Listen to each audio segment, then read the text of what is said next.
السلام علیکم ورحمۃ اللہ وبرکاتہ۔ ریڈیو HRDF میں آپ کا استقبال ہے۔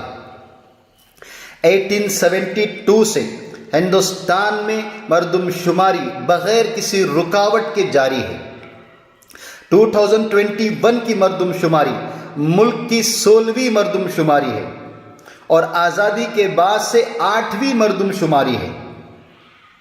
مردم شماری گاؤں، شہر اور وارڈ کی سطح پر معلومات حاصل کرنے کا سب سے بڑا ذریعہ ہے۔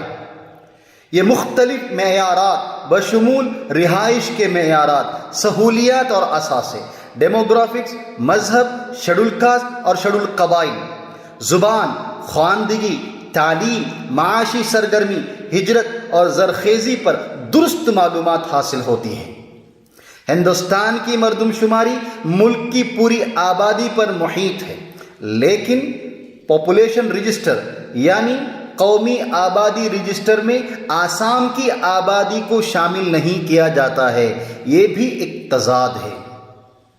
اس کے باوجود مرکزی حکومت طویل عرصے سے ذات پات کے مطابق مردم شمار کرنے سے ڈر رہی ہے۔ اگرچہ ہندوستان میں برادریوں کے بارے میں معلومات جمع کرنے کا موقع ہے، لیکن یہ سوچنے کی بات ہے کہ وہ ایسا کرنے کا فیصلہ کیوں نہیں کر رہے ہیں۔ ہندوستان کو فوری طور پر ذات کی بنیاد پر مردم شماری کی ضرورت ہے۔ ہندوستان میں ذات پر مبنی بڑے بڑے منصوبوں کو لاگو کیا جا رہا ہے۔ 20 جولائی کو حکومت نے پارلیمنٹ میں ذات کی مردم شماری نہ کرانے کا فیصلہ کیا ہے۔ ہمیں اس کے پیچھے وہ پوشیدہ ایجنڈے سے بے خبر نہیں ہونا چاہیے۔ حکومت کے بڑے منصوبے اور ملازمتیں ذات پر مبنی ہیں۔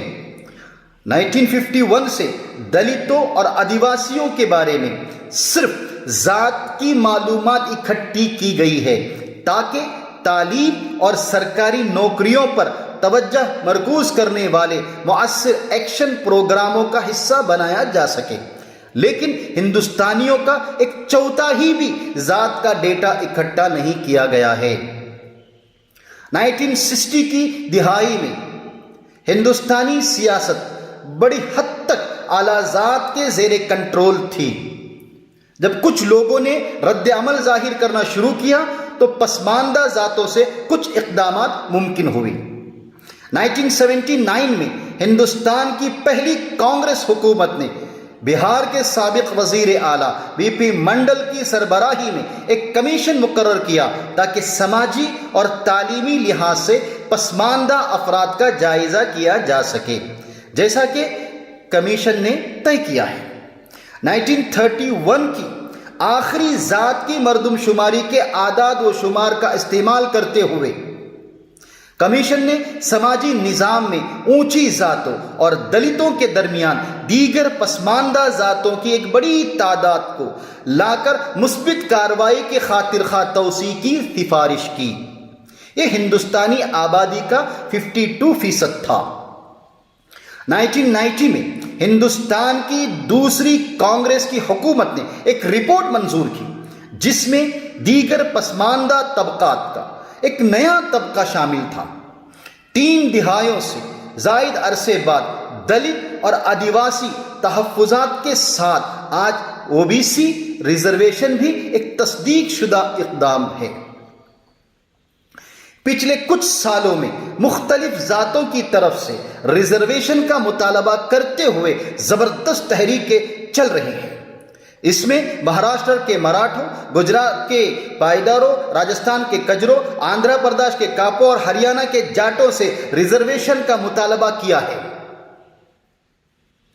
2016 میں ہریانہ میں جاٹ تحریک نے کھڑی ہوئی جس میں ریاست بھر میں فسادات میں 30 افراد ہلاک ہوئے۔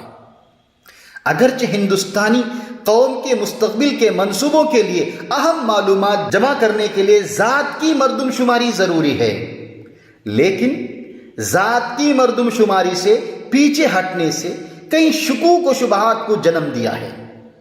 ذات پات کا نظام ذات کی مردم شماری سے خوفزدہ ہے۔ کیوں؟ کیونکہ یہ اونچی ذات کے ہندوؤں کے سماجی، تعلیمی اور معاشی فوائد کو بے نقاب کرتا ہے۔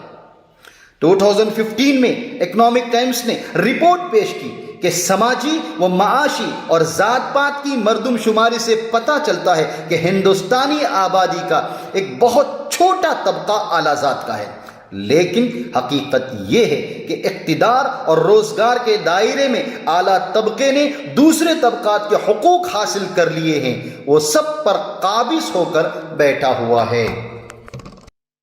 أشرقت نفسي بنور من فؤادي